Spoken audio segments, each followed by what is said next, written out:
Good morning good morning friends, எல்லாருக்கும் வணக்கம். இந்த அலங்காரத்தில் பெருமாள் எப்படி இருக்கிறாரு, அதாவது மரு வச்சுருக்கேன். இன்றைக்கி பூ, ரோஜாப்பூ, சம்மங்கி பூ. இந்த அலங்காரத்தில் பெருமாள் கோவிந்தன் எப்படி இருக்கிறாரு, ரொம்ப அழகாக இருக்காருன்னு இன்றைக்கி இதுதான் ஃப்ரெண்ட்ஸ் கிடச்சிது. அதனால் நான் இதை கொடுக்குறேன். சொர்க்கவாசல் அவருக்கு ரொம்ப மிகவும் விசேஷமான ஒரு விரதம், ஏகாதசி விரதம். சொர்க்கவாசல் திறப்பு அப்படிங்கிறதுக்கு நான் ஒரு கதை சொல்கிறேன். முன்னொரு சமயம் பிரளய காலத்தில் எங்கும் தண்ணீராக காட்சி அளித்தது. அதில் விஷ்ணு பகவான் யோக நித்திரையில் இருந்தால் அப்பொழுது அவரது காதில் இருந்து மது கைடபர் என 2 அசுரர்கள் தோன்றினார்கள். அவர்கள் 1000 வருடம் கடுதம் செய்த அற்புதமான சக்திகளை பெற்றார்கள். அப்பொழுது மீண்டும் உலகத்தில் உயிர்களை தோற்றுவிக்க அங்கே பிரம்மன் வந்து சேர்ந்தார்.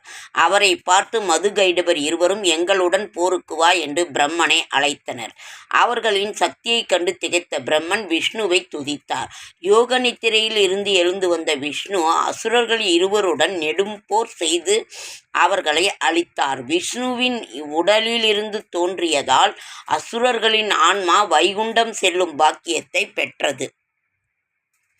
அப்படி அவர்கள் வைகுண்டம் சென்ற தினம் மார்கழி வளர்பிறை ஏகாதசி ஆகும்.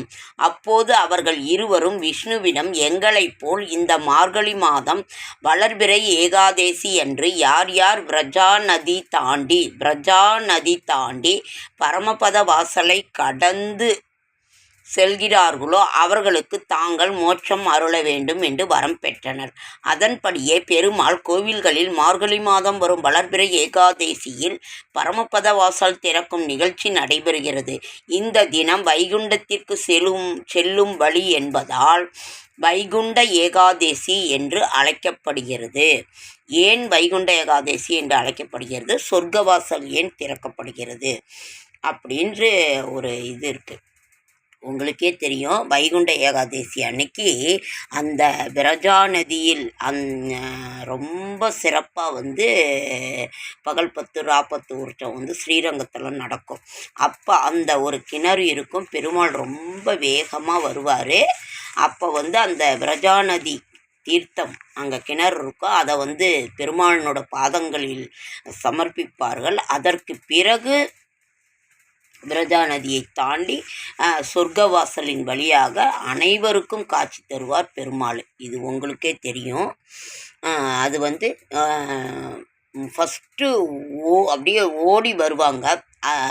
பெருமாள் அப்படியே வழிநெடுக பக்தர்கள் கூட்டம் இருக்கும். முதல்ல இங்கே வருவார், மறுபடியும் பின்னாடி ஓடுவார். முன்னாடி வருவார், பின்னாடி வருவார். அதாவது பக்தர்களுக்கு உடனே தன் அருகில் இருப்பது போல் காட்சி தருவார். உடனே தூரமாக போயிடுவார். அங்கே பின்னாடி இருக்கிறவர்களுக்கு காட்சி தருவாங்க. மறுபடியும் முன்னாடி வருவார், பின்னாடி போவார், முன்னாடி போவார். இதுதான் வைகுண்ட ஏகாதசி அன்று நடப்பது. அதை பற்றி தான் இதில் போட்டிருக்காங்க இந்த நூலில்.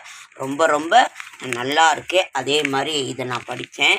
இப்போ பாருங்கள், மோட்சத்தை வழங்கும் வைகுண்ட ஏகாதசி. விரதங்களில் முக்கியமானது ஏகாதசி விரதம். அதுவும் மார்கழி மாதம் வளர்பிறையில் வரும் ஏகாதசி மோட்சத்திற்கான ஏகாதசியாக போற்றப்படுகிறது. இந்த ஏகாதசியை வைகுண்ட ஏகாதசி என்பர். இந்த நாளில் அனைத்து பெருமாள் கோவில்களிலும் அதிகாலையில் சொர்க்கவாசல் திறப்பு என்ற நிகழ்வு நடத்தப்படும். அந்த வாசல் வழியாக வெளியே வந்தால் மோட்சத்தை அடையலாம் என்பது புராணங்கள் கூறுகின்றன. இது ஐதீகம்.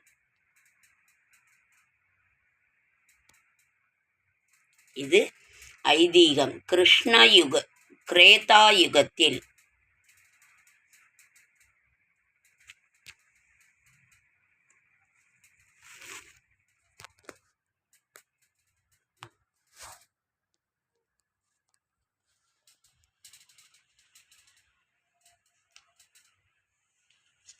படிக்கிறேங்க ஃப்ரெண்ட்ஸ்.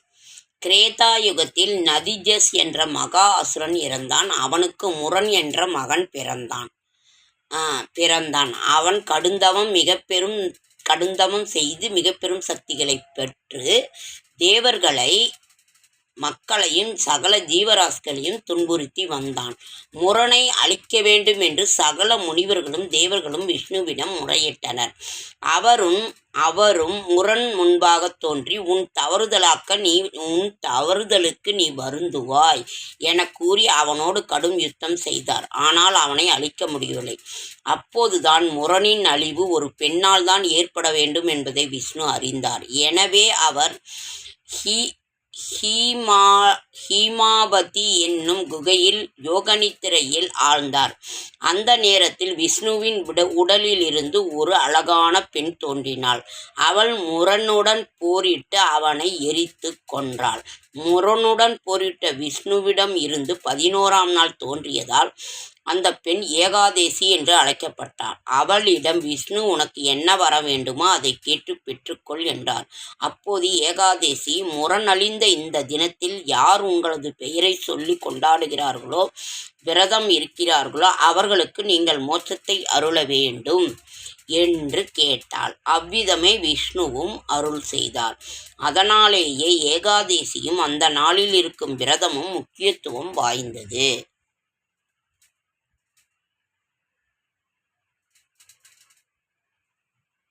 ஏகாதசி விரதத்தை பற்றி நாம் செஞ்சிட்டோமா? சரி. ஒரு சமயம் துர்வாச முனிவர்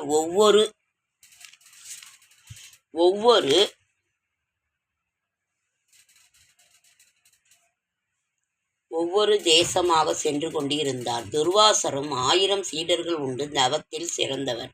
அவர் சொன்னால் அது நடக்கும். அவரிடம் உள்ள ஒரே குறை கோபம்தான். கோபம் வந்தால் அது சாபமாகத்தான் வெளிப்படும். அப்படிப்பட்ட துர்வாசர் அம்பரீஜ மகாராஜா ஆளும் தேசத்தை அடைந்தார். அம்பரீஜ மகாராஜா விஷ்ணுவின் மீது அதிக பக்தி கொண்டவர். அவரது அரண்மனையில் தன்னுடைய சீடர்களுடன் வந்து தங்கினார் துர்வாசர். அன்று அம்பரீஜ மகாராஜா ஏகாதசி விரதத்தை கடைபிடித்து கொண்டிருந்தார். மறுநாள் காலை துவாதசியில் விரதத்தை பூர்த்தி செய்ய வேண்டும். ஆனால் அந்த நேரத்தில் துர்வாசர் தனது சீடர்களுடன் நதிக்கு நீராட சென்று விட்டார். காலையில் துவாதசி பாரணையை முடிக்க வேண்டிய அவசியம் அம்பரீஜ மகாராஜாவுக்கு. துர்வாசரோ நாம் நிதானமாக போகலாம் என்று மகாராஜாவாக இருந்தால் என்ன, காத்து கொண்டிருக்கட்டும், நாம் போவதற்கு முன் துவாதசி பாரணையை பூர்த்தி செய்து விடுவாரா என்ற ஆணவத்தில் இருந்தார். விஷ்ணுவும்